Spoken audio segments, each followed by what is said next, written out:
Good afternoon.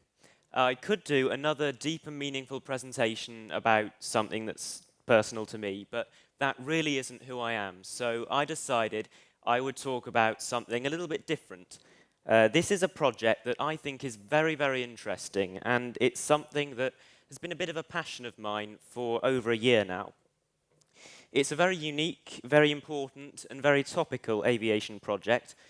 But first, I'm just going to explain how I got to hear about it. So please excuse me while I go on a brief ego trip. About 3 years ago, I had the crazy idea when I was 13 of contributing to an aviation magazine. It was just one of the few things that I wanted to do because at that point, I would just do anything to get close to aviation, and that was pretty much it. So one night, when no one was on the computer, I emailed the editor some photos. They weren't very good photos, and he never used them, but I kept trying until a year later, I finally wrote this 6-page article, which at the time was possibly the proudest thing I'd ever done. And shortly after that, I set up a website about air shows, which now has a team of 15 reporters right across the world. Had it not been for this website, I wouldn't be doing this, because it was when I heard about this as yet unnamed project that I signed up as a supporting organization. And that personal connection, however tenuous, was enough to get me doing presentations like these. The project in question was a daring, audacious plan to achieve what many regarded as impossible. All things considered, it's absolutely amazing how few people have actually heard about it. So I'm going to show you a picture of the aircraft in question, and I'd like you to raise your hand if you know what it is. And I wouldn't be surprised if it's just 2 or 3 people. Is it no one at all? This is Solar Impulse 2, which is the brainchild of 2 Swiss engineers called Bertrand Piccard and André Boschberg. And I am genuinely surprised that no one had heard of it, because it was on the news an awful lot last year. This is a plane of perpetual endurance, and in early 2015, it began an attempt to circumnavigate the globe without using a single drop of fuel. The entirety of the top of the aircraft is covered in new, incredibly light solar cells, which power the engines and charge a battery, and that is what allows the aircraft to fly on through the night. The challenge for the engineers was to develop an aircraft large enough to absorb sufficient solar energy, but light enough to be able to fly without using much power, and this is what they came up with. It's an enormous single-seat aircraft with a wingspan of 72 meters, which is larger than a Boeing 747, but it only weighs the same as a family car. So here is the round-the-world route so far. On the 9th of March 2015, Solar Impulse lifted off from Abu Dhabi for a series of short hops from Oman to India, then Myanmar and China, and that is where the problems really began.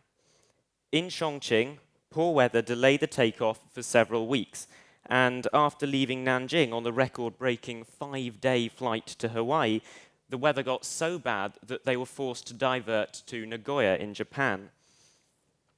Weeks later, on July the 3rd, they tried to cross the Pacific again, but poor weather left them circling over the middle of the ocean days away from the nearest airport for hours on end, waiting for storms to clear.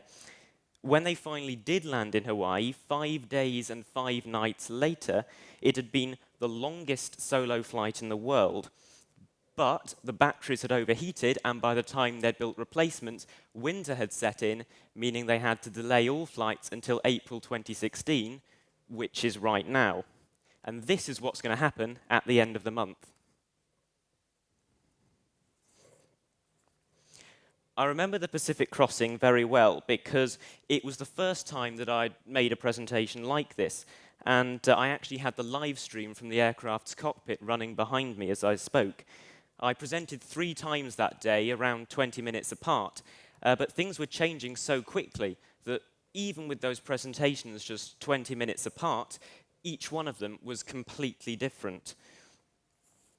I expect, however, that what you're probably wondering is how a single pilot could fly at the controls of an aircraft for 5 days on end. That seems like an amazing feat by itself, but I haven't even told you the really amazing bit yet, which is that the aircraft is unpressurized and unheated. The pilots weren't even allowed to bring a razor with them because that would add unnecessary weight, and they were strapped to their seats for 5 days on end, enduring temperatures between -40 and +20 degrees while wearing an oxygen mask. They were allowed to sleep. They did so for 20 minutes at a time, but apparently they've been taught in the art of self-hypnosis. So 20 minutes of sleep for them is equivalent to 4 hours of sleep for us, and I wish I could do that. If a problem is detected, the sleeves of the pilot's jackets vibrate and an alarm sounds, and thus the pilot is awake. Now, obviously, solar impulse is far from perfect. With today's technology, it is impossible to create an aircraft that doesn't use conventional fuel and can carry a large number of passengers at high speed in relative comfort. But SI2 does bring some unique ideas to the table that could be used in other areas. Look at these landing lights, for instance. These are 16 bulbs capable of illuminating an entire runway from hundreds of feet in the air. And now look at this bedside lamp. Which one do you think uses more energy? Do you think the landing lights use 10 times as much as the lamp? Or 100 times as much? Or 1,000 times as much? Actually, they use about 2 times as much as the bedside lamp for all 16 of those landing lights. And that is absolutely amazing. I can't find any official figures because they simply aren't available, but those bulbs must be 100 times more efficient than conventional ones. According to SingStat, there are 1.2 million households in Singapore. Let's assume that each one of them has 30 light bulbs. That means there are 36 million light bulbs in private houses in Singapore.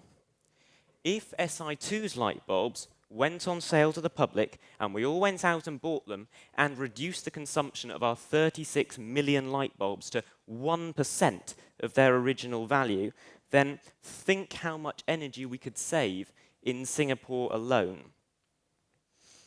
Even if you don't believe in climate change, and a lot of people don't, you still have to admit that it can't be a good idea to spend vast amounts of money making far too much electricity and pumping our air full of dangerous chemicals that shouldn't be there. SI2 is going to resume its round-the-world flight this month, and you can follow them at solarimpulse.com. And that brings me to the end of this presentation. Most SI2 talks end with some kind of inspirational message asking the audience to go out and invent something amazing for themselves, but that would sound pretty ludicrous coming from me, a 16-year-old who hasn't done anything other than make a website and write an article. So take from this presentation what you will, but I do think it's important that people are at least aware of this project because it is absolutely amazing and it is an idea worth spreading. Thank you.